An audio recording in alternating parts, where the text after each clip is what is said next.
Welcome to World News. This is Jyoti. Let's get into the details.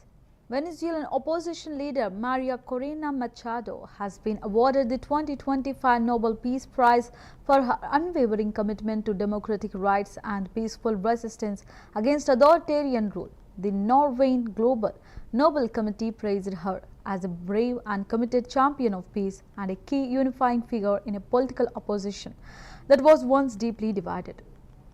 Machado, who was barred from running in Venezuela's 2024 presidential election, rallied support for opposition candidate Edmundo González Urrutia, mobilizing thousands of volunteers to ensure electoral transparency despite government repression. Her efforts have inspired millions even as she remains in hiding due to threats from the Maduro regime.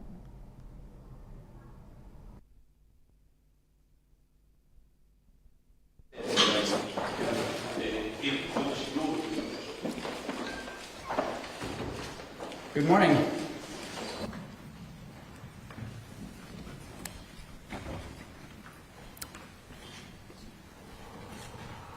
The Nobel Peace Prize for 2025 goes to a brave and committed champion of peace, to a woman who keeps the flame of democracy burning amidst a growing darkness.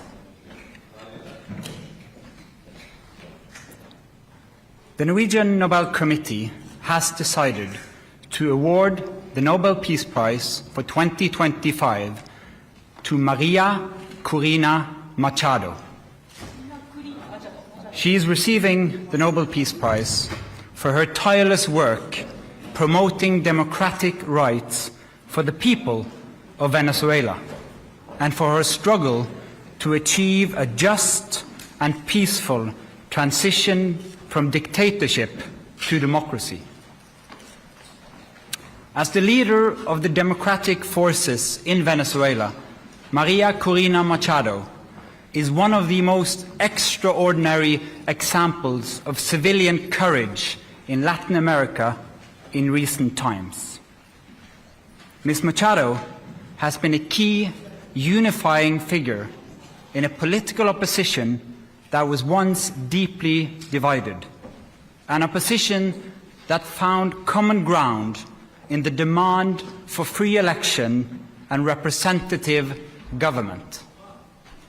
This is precisely what lies at the heart of democracy, our shared willingness to defend the principles of popular rule, even though we disagree. At a time when democracy is under threat, it is. During an Oval Office meeting with the Finnish President Alexander Stubb, US President Donald Trump was asked about the upcoming Nobel Peace Prize announcement. In response, Trump remarked, "Whatever they do is fine," signaling a nonchalant stance. Despite growing speculation about his candidacy for the prestigious award, the meeting, which also included discussions on bilateral trade and $6.1 billion icebreaker deal, took place amid heightened attention on Trump's recent diplomatic efforts, including a brokered ceasefire between Israel and Hamas. While Trump has been vocal about his peace achievements, he emphasized that his actions were not driven by the pursuit of accolades, stating, "I did it because I saved a lot of lives." You have time and again said that one should not underestimate Mr. Trump's negotiating ability. Do you personally believe that Mr. Trump deserves to win the Nobel Peace Prize tomorrow? Oh, well, I think that's probably a decision that comes from the Nobel Committee. And my take is that there are two key pieces that have to be solved in the big picture. One is in the Middle East, and we're seeing the results of that. And then the other one is between Russia and Ukraine. And once those are solved, I don't see any impediments to it. Mr. President, how do you rate your chances of winning the Nobel Peace Prize tomorrow, personally? Well, I don't know. Look, I made 7 deals and now it's 8. But they'll have to do what they do. Whatever they do is fine. I know this. I didn't do it for that. I did it because I saved a lot of lives. You did, and President Obama got the Nobel Peace Prize for way less. Nothing. Exactly. Obama got a prize. He didn't even know what he got. He got elected, and they gave it to Obama for doing absolutely nothing but destroying our country. No, he was not a good president. The worst president was Sleepy Joe Biden, but Obama was not a good president. Are you going to do something with the They gave Hezbollah? him a prize. How many months after he won the election, then they gave him the Peace Prize, right? It was right before he was elected.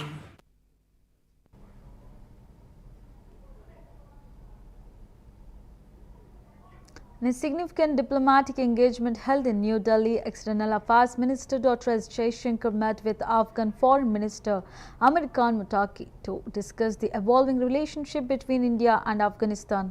During the meeting, Finance Minister Muttaqi expressed heartfelt gratitude for India's swift humanitarian response following the recent earthquake in Afghanistan. Calling India the first responder and a close friend, he emphasized Afghanistan's desire to build ties rooted in mutual respect, trade and people-to-people connections. Finance Minister proposed the creation of a consultative mechanism to deepen bilateral understanding and cooperation. Dr. Jaishankar welcomed these sentiments, reaffirming India's commitment to supporting Afghanistan's stability and development. The meeting marks a pivotal moment in regional diplomacy, signaling India's readiness to engage constructively with the Taliban-led government. Both sides acknowledged the importance of sustained dialogue and collaboration. The discussion also touched on humanitarian aid, regional security and economic partnerships. This meeting could pave the way for a more structured and meaningful India-Afghanistan relationship. Let me welcome you and your delegation to India.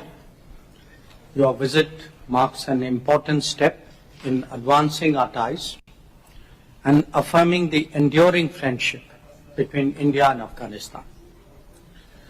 We have had opportunities to speak to each other, once after the Pahalgam terrorist attack and the second time after the Kunar and Nangarhar earthquake.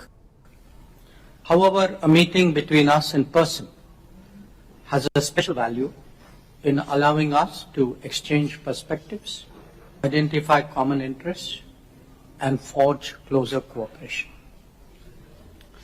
As a contiguous neighbor and a well-wisher of the Afghan people, India has a deep interest in your development and progress. Today, I reaffirm that our long-standing partnership that has seen so many Indian projects in Afghanistan stands renewed. We can discuss the maintenance and repairs of finished projects, as well as steps to complete others to which we have already committed. Beyond that, other development priorities of Afghanistan can be discussed by our teams. Excellency, India has long extended support for the health security of Afghanistan, including during the COVID pandemic. Afghanistan's Foreign Minister Maulavi Amir Khan Muttaqi marked a significant diplomatic moment with his first official visit to India. Speaking in New Delhi, Muttaqi expressed heartfelt gratitude for the warm reception extended by the Indian government. He acknowledged the cordial welcome from India's External Affairs Minister, highlighting the spirit of mutual respect and cooperation. The visit is seen as a step forward in fostering regional dialogue and understanding. Presence in Delhi underscores Afghanistan's intent to engage constructively with its neighbors. The minister remarks reflected optimism and appreciation for India's hospitality. This visit could pave the way for future collaboration on regional stability and development. Observers note the symbolic importance of this engagement amid evolving geopolitical dynamics. The Indian government's gesture was widely interpreted as a diplomatic outreach to Afghanistan's current leadership. Bismillah ar-Rahman ar-Rahim. First of all, I would like to welcome all of you, and I'm very glad to be here in New Delhi in the Afghan embassy to meet with you. د افغانستان اسلامي امارت د بهرنیو چارو د وزیر په حیث دا د ما لومړی سفر ده هندوستان ته او زه مننه کوم د هندوستان د بهرنیو چارو له وزیر او حکومت نه چې زموږ یې ډېره ښه میلمه پالنه او استقبال وکړو او موږ ته یې دعوت راکړو. This is the first time that I'm visiting India as the Foreign Minister of the Islamic Emirate of Afghanistan, and I would like to show, and we appreciate the invitation and warm hospitality shown to us by the Indian Foreign Minister and Indian government. نن می د هندوستان د بهرنیو چارو له محترم وزیر سره تفصیلی مجلس درلود په مختلفو موضوعاتو خبرې وشوې په سیاسي موضوعاتو اقتصادي موضوعاتو ډیپلوماټیکو اړیکو د سیمې په حالاتو په امنیتي موضوعاتو تفصیلی وغږېدو. I had very detailed meetings today with my counterpart, the Foreign Minister of India, on a range of issues, including political, economic, diplomatic, regional, and security. په دې خبرو اترو کې د پام وړ پرمختګونه دا و چې هندوستان به په کابل کې خپل تخنیکی ماموریت ډیپلوماټیک سطح ته لوړوي او د سفارت فعالیتونه به پراخوي. Some of the achievements or progress made in today's talks was that the Indian government will upgrade their technical presence in Kabul to a diplomatic and broaden its embassy mandate. او نوی ډیلی ته به هم د افغانستان اسلامي امارت ډیپلوماټان راځي. And diplomats of the Islamic Emirate will also arrive at Delhi. موږ توافق وکړو چې د هوایي دهلیزونو په تقویت باندې کار وکړو تر څو د افغانستان او هندوستان ترمنځ د تجارت راکړه ورکړه زیاته شي.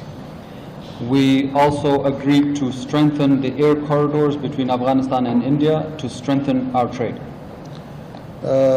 د هندوستان محترم خارجه وزیر وعده وکړه چې دوی په افغانستان کې د صحت په برخه کې خپل فعالیتونه پراخوي. همدارنګه تر اوسه پورې هم له افغانانو سره خصوصا د زلزله ځپلو سره مرستې کړي دي چې موږ یې مننه کوو او په راتلونکو کې به هم خپلو مرستو ته دوام ورکوي. The Indian Foreign Minister also pledged to broaden In a gesture of humanitarian support, External Affairs Minister Dr. S. Jaishankar handed over 5 ambulances to Afghanistan's Foreign Minister Amir Khan Mutqi. The handover marks the first installment of a larger aid package comprising 20 ambulances and essential medical equipment. This initiative reflects India's continued commitment to assisting the Afghan people during challenging times. The event took place during Mutqi's official visit to India, further strengthening bilateral ties. Dr. Jaishankar emphasized the importance of regional cooperation and solidarity in public health efforts. The Afghan delegation expressed their gratitude for India's timely and generous support. The ambulances are expected to enhance emergency medical services across Afghanistan. This move is part of India's border strategy to provide developmental aid and humanitarian assistance to neighboring nations.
Strong winds and rough seas have led authorities to raise red flags along Acapulco beach, warning swimmers to stay out of the water. The alert follows the formation of several tropical depressions of Mexico's Pacific coast, including Tropical Storm Raymond, named by the National Hurricane Center (NHC). The storm has intensified offshore, generating dangerous waves and hazardous conditions For beachgoers, local officials have urged residents and tourists to remain cautious and follow safety advisories. Lifeguards are on high alert and maritime activities have been suspended as the weather systems evolve. The region braces for potential flooding and further disruptions along the coastline.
French President Emmanuel Macron and First Lady Brigitte Macron attended the solemn induction ceremony of Robert Badinter into the Pantheon, France's revered mausoleum for national heroes. Badinter, a former justice minister and tireless advocate for human rights, is best known for leading the abolition of the death penalty in France in 1981, though his remains remain in Bagnoc Cemetery, a symbolic casket containing his lawyer's robe, books and his famous speech against capital punishment was placed in the Pantheon. Macron hailed Badinter's legacy as essential and unfinished, emphasizing his fight for justice, equality and the rule of law. The ceremony coincided with the anniversary of France's abolition of capital punishment.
Dozens of Bavarian police officers joined armed forces in a large-scale counter-terrorism exercise in response to rising drone threats across Europe. The drill, part of the Road Tex 2025 series, simulated complex scenarios including drone incursions, cyber attacks and convoy ambushes to enhance coordination and readiness. The move follows recent disruptions at Munich airport, where drone sightings led to flight cancellations and stranded thousands of passengers.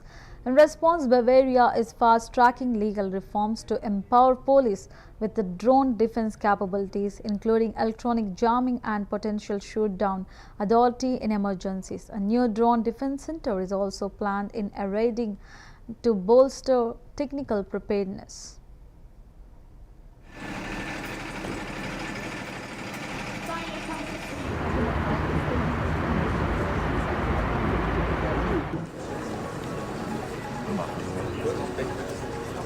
Wir haben die Ausstattung allein mit eigenen Drohnen in den letzten Jahren auf etwa 120, 130 Drohnen der bayerischen Polizei allein gebracht. Dann sehen Sie die anderen Länder und die Bundespolizei und die Bundeswehr. Aber wir müssen in der Abwehrfähigkeit in der Tat noch besser werden und wir wollen schon auf jeden Fall schon im nächsten Jahr hier natürlich den weiteren Ausbau konkret, messbar, sichtbar auch voranbringen.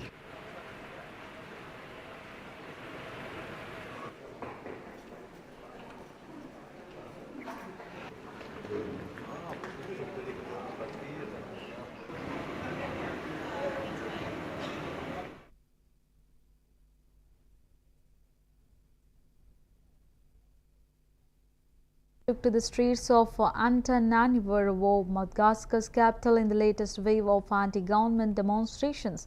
The protests led primarily by youth movements, but sparked by persistent electricity outages, water shortages and rising public frustration over governance failures. Despite President Andry Rajoelina's recent pledge to resign within a year if these issues persist, demonstrators remain unconvinced and continue to demand his immediate departure. The movement, known as Janji Mada, has rejected dialogue with the government, citing repression and lack of accountability. At least 22 people have died since the protest began on September 25, with hundreds injured amid clashes with security forces.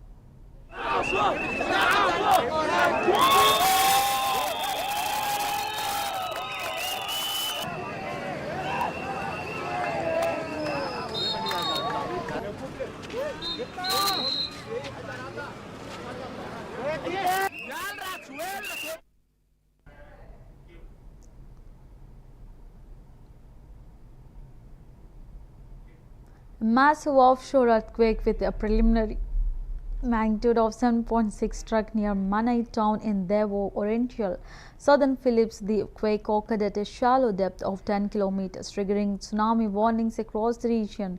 Authorities urged residents in coastal areas to evacuate immediately, with waves up to 3 meters predicted along Philippine shores. Minor tsunami waves were also recorded in Indonesia, prompting alerts in northern Sulawesi and Papua. Philippine President Ferdinand Marcos Jr. mobilized rescue and relief teams, while schools and government offices in affected areas suspended operations for safety inspections.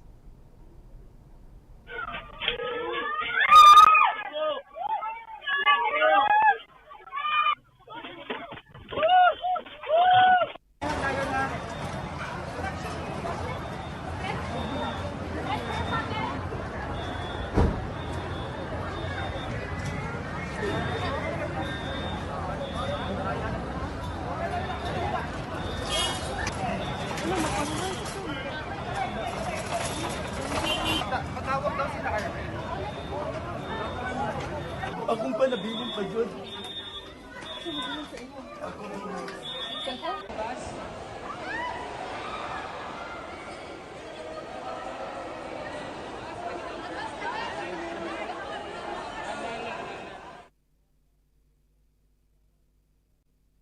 Senior Hamas official and lead negotiator Khalil al-Hayya revealed the key components of the proposed ceasefire agreement with Israel on Thursday. The deal includes the release of over 2,000 Palestinian prisoners, the reopening of the Rafah border crossing with Egypt, unrestricted flow of humanitarian aid into Gaza, and a phased withdrawal of Israeli troops from the territory.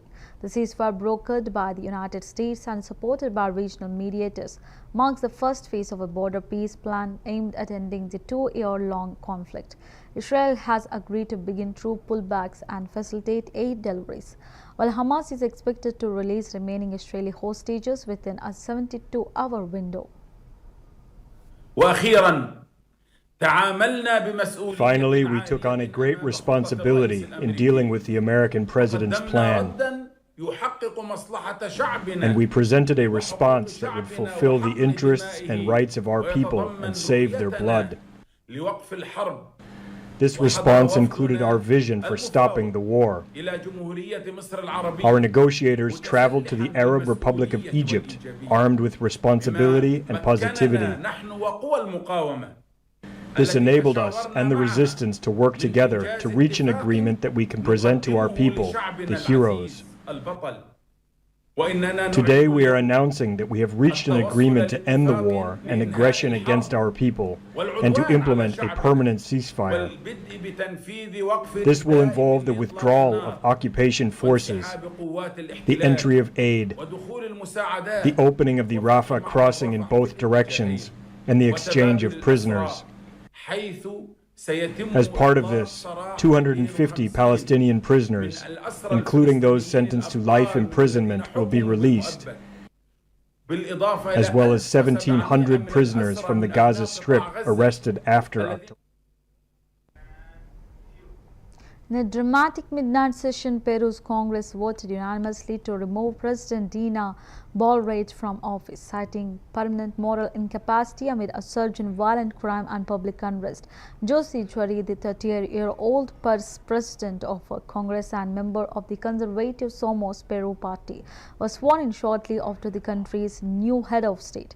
Jerry pledged to confront criminal gangs head-on, declaring, "The main enemy is out there on the streets. Criminal gangs, we must declare war on crime." His rise marks Peru's 7th presidency since 2016, continuing a cycle of political instability. Boluarte, deeply unpopular with approval ratings as low as 2%, had faced mounting pressure over extortion, kidnappings and deadly shootings.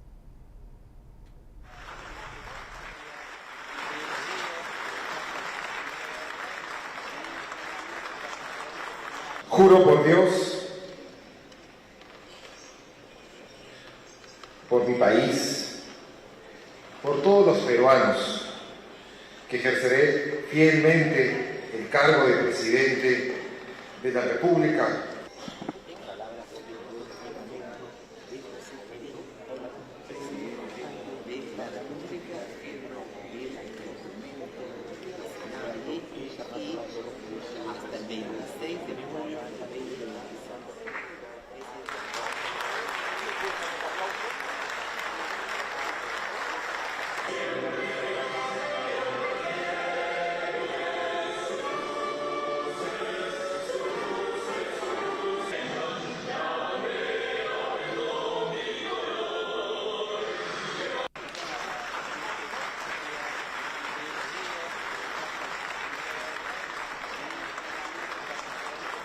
Juro por Dios. Jorgen Vetni, Frednes, chair of the Norwegian Nobel Committee, has hailed Maria Corina Machado as a beacon of democratic courage in Latin America. He praised her unwavering commitment to securing democratic rights for the people of Venezuela and her tireless efforts to lead a peaceful transition from dictatorship to democracy, calling her work remarkable. Frednes emphasized her role as the leader of Venezuela Democratic Forces and highlighted the extraordinary civilian bravery she has shown in the face of political adversity. Despite immense challenges, Machado continues to inspire with her resilience and determination. His statement comes amid growing international focus on Venezuela's political crisis and underscores the global significance of Machado's mission. Courage in Latin America in recent times. Ms. Machado has been a key unifying figure in a political opposition that was once deeply divided, an opposition that found... That's the wrap of the world news. Keep watching CVR News English.